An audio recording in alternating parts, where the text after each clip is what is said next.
onneksi ei paljon, koska muuten mä olisin myöhässä kotiin tuloajasta. Moikka kulta, oliko hauska lenkki? Kaipa ihan, mut mä menen joka tapauksessa iltapesuille, niin pääsin vähän aikaisemmin nukkuu. Sit vaan iltapesuille.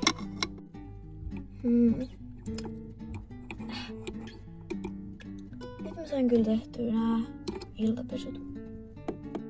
Äiti, me aletaan oikeesti tarvii ne uudet lamput. Täällä niinku ei näe yhtään mitään. Ja mä olin kyllä ostamassa niitä, mutta ei tule käytyä ikinä missäkään sellaisessa kaupassa. Ei tule käytyä sellaisessa kaupoissa, että mä kävisin ostamassa. No nyt olisi kyllä sitten korkea aika jo käydä. Hoho, ja äiti ei saa käydä kaupassa.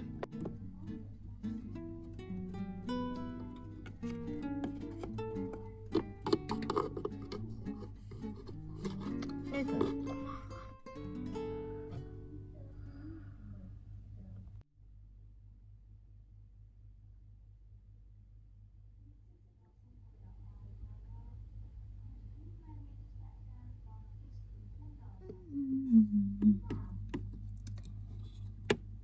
Lilia! Lilia! Kuukos Lilia vielä? Mä käyn herättämässä sen. Sillä menee rytmit aina ihan sekaisin näillä viikonlopuilla. Turhat viikonloput. Lilia! Tiedätkö paljonko kello on? Nyt ylös ja alas. Mä oon tehnyt jo aamupalankin sulle ja mä lähden kohta töihin. Mulla on se työmatka, niin kutsu vaikka joku kaveri tänne tai jotain. Ja sit voit vaikka alkaa harrastaa jotain, sit kun mä tuun takas tai jotain sellaista. Mutta joka tapauksessa mä lähden nyt töihin, niin kutsu vaikka joku kaveri yöksi. Aina pitää herätellä. Vitsi.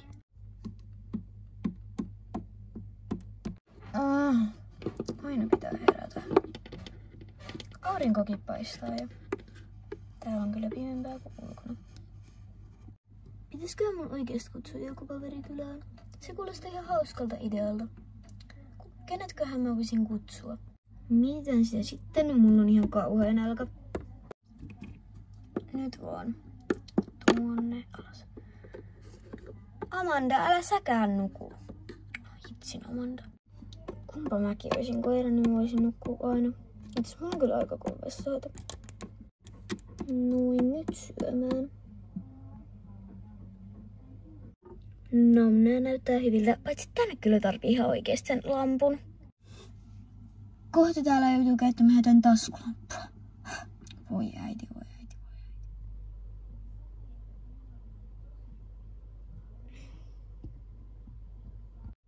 Tiedätkö se meidän luokkalaisen Lilian? No tiedän, se on meidän luokkalainen. Daa. Mitä mieltä sä olisit, jos se alkaisi käymään täällä tallilla, koska mieti se alkaa. Siis se olisi niin ärsyttävää.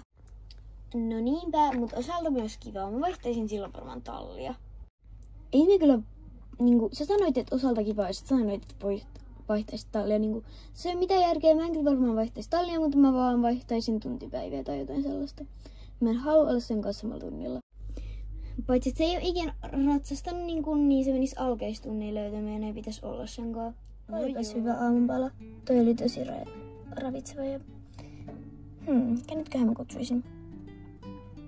Mä rupesin miettimään itseasiassa.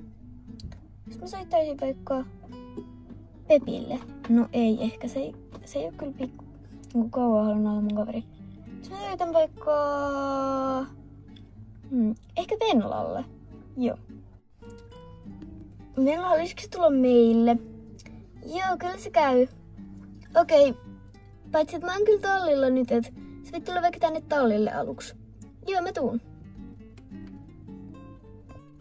Tallille jännittävää, mä en oo ikinä ollut. Paitsi Venlankaan yhden kerran. Teillä näyttää kivalta. Se on varmaan vaihtanut itse asiassa tallia, kun mä en oo enää käynyt täällä. Missäkään se saattais olla? Mä käyn kysyä noilta kentällä olevilta, että jos ne tietäis. Moikka, tiedättekö te missä Venla on, kun mä etin sitä? Mä en ole ikin käynyt täällä tallilla, niin mä en tiedä ollenkaan missä vois olla. No tietenkin tiedetään, mut luuleeko sä oikeesti, että mä olisin kertomassa? No en. Me ollaan tän tallin parhaimpia ratsastajia, joten me ei hängätä tuollaisen luusereitten kanssa, joten en myöskään aio kertoa tuollaisille luusereille, että missä niiden kaverit on. Se olisi vähän noloa. Niinpä, joten älä kysy meiltä, vaikka me tiedetään. Mut jos on nyt ihan pakko kertoa, niin se on tuolla tallista. Okei. Täällä on kyllä 2 tallia. Tuolla Venla tulee. Venla! Moi, mitä muuta verottaa? Älä hengaa sellaisen punaiset takkisen ja sinitakkisen, jotka on nyt tuolla kentällä, niin älä on niitten kanssa, koska ne on tosi ilkeitä. Mä saatoin vähän niinku kysyä niin, että missä sä oot. Niinku, joo, mut milloin sä pääsit täältä pois, että milloin me voidaan mennä sinne mun kotiin?